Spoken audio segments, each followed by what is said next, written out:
Antonio Pozo.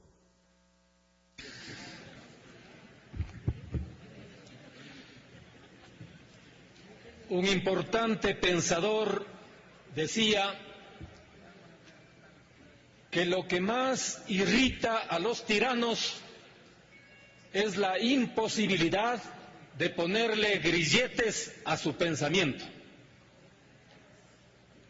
Considero, al analizar este borrador de proyecto de resolución, que precisamente tiene el propósito de atemorizar a la gente, de señalarle, estigmatizándolo como golpista a quien protesta, como que está calentando las calles. Yo no sé de dónde sacaron este tipo de terminologías revolucionarias, el calentamiento de las calles, golpistas hasta en la sopa.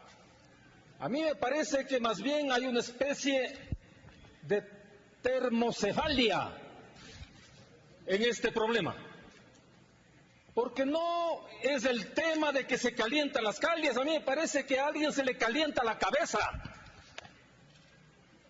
y estamos, al parecer, nerviosos, preocupados. A eso se debe, desde mi punto de vista, que un alto funcionario del gobierno, ministro, señale que el pasado 25 de junio ya se daba el golpe de Estado, que los sectores sociales se tomaban los aeropuertos del país, que se tomaban el Palacio de Carondelet, que iban con lanzas, con unos líquidos tóxicos para acabar con la policía, cosas de esa naturaleza que por supuesto caían en el pleno vacío.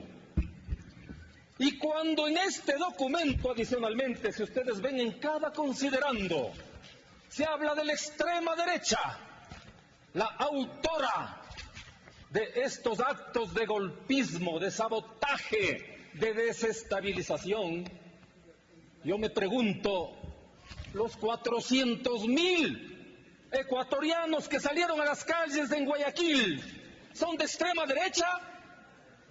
Los miles y miles de compatriotas que han salido a las Shidis en Quito y en todas y cada una de las ciudades del Ecuador, ¿son de extrema derecha? Por supuesto que no. Es un movimiento ciudadano que está cansado de una serie de políticas que están llevando al pueblo ecuatoriano al hartazgo. Esa es la verdad. Esa es la verdad. La gente está molesta, no solamente con las dos leyes confiscatorias, sino por un cúmulo de cosas que aquí ya se han dicho. Y en este proyecto, a mí me parece que está muy mal traído el considerando número 13, que al parecer es el único rescatable desde mi punto de vista. Porque este considerando dice las ecuatorianas y ecuatorianos gozan del derecho a participar en los asuntos de interés público, así como el de ser consultados. Miren esto, el de ser consultados. A ver, sobre esa base, yo propongo ahora que se le consulte al pueblo ecuatoriano sobre las dos leyes de herencias y plusvalía y sobre la reelección indefinida. Si estamos hablando de que el pueblo ecuatoriano tiene derecho a ser consultado, que al parecer es el único considerando rescatable de este mamotreto. Consecuentemente, veamos pues, si tanto hablamos de la participación popular, a ver por qué no rescatamos este planteamiento y se materializa lo que más del 80% de ecuatorianos desea, evidentemente. Yo decía, y mucha gente dice, que herencia y plusvalía son la gota que derramó el vaso. ¿Pero qué llenó el vaso? Esas cosas que llenaron el vaso es lo que ha motivado la protesta de la gente. Empecemos con el accionar de la justicia. Por ahí un comecheques con 2 meses de prisión. Una maestra que moviliza a estudiantes a salir a una manifestación, 8 años de cárcel.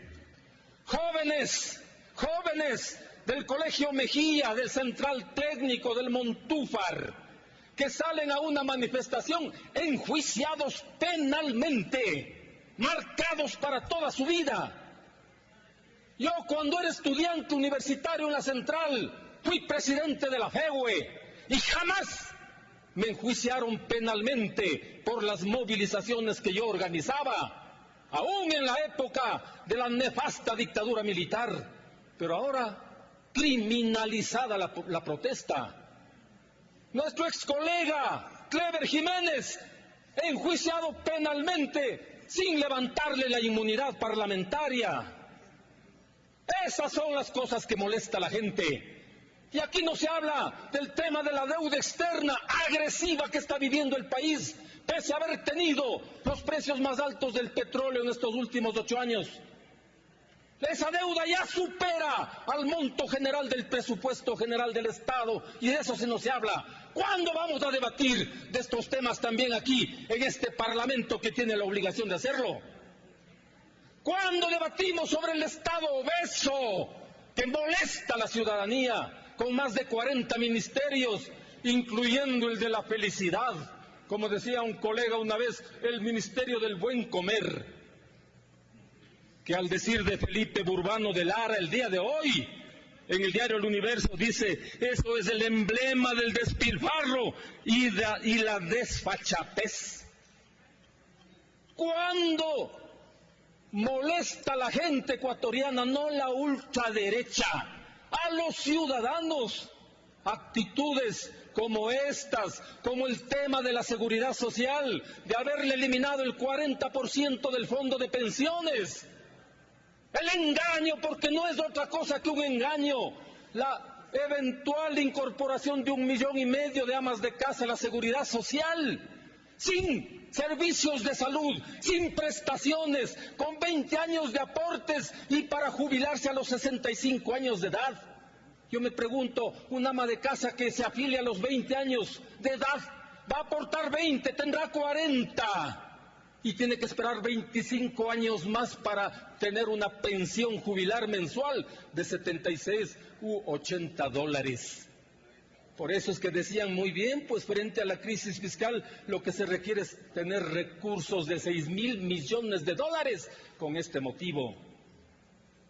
Estas cosas han molestado a la ciudadanía en todo el país, por eso las protestas, que son legítimas, están consagradas en la Constitución. Lean, si es que no han leído, el artículo 98 de la misma, que establece incluso el derecho a la resistencia de la gente.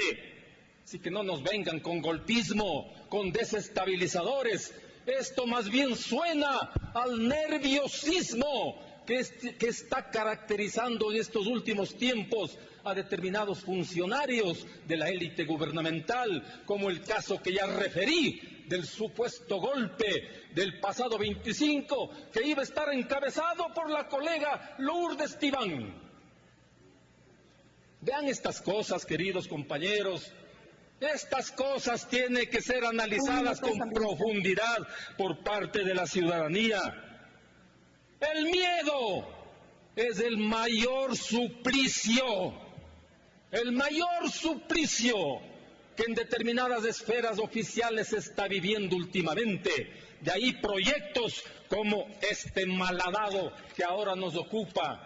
Si esto aprueban, colegas parlamentarios, con esto se va a convocar a un diálogo. ¿Qué tipo de diálogos estamos hablando? ¿Diálogo de sordos? ¿Diálogo de mudos?